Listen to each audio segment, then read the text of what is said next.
Esan dit ez dut esan igoko dutela pertsona bat, ez dela esan dut eramaten dela pertsona bat bezala. A ber, tio, nik esan dutela. Bai, lagun. Horra eramaten. Joder, chaval. Bitu hemen utzi. Hola, esan dut bigorra.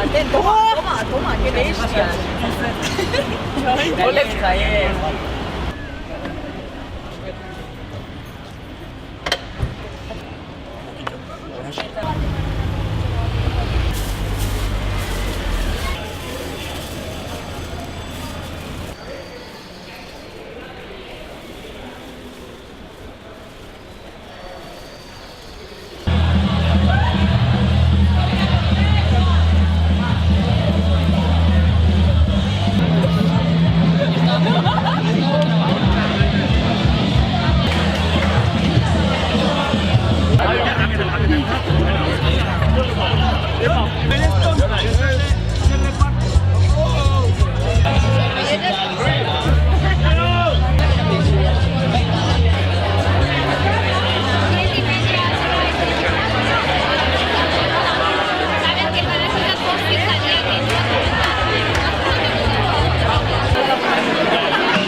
Thank you.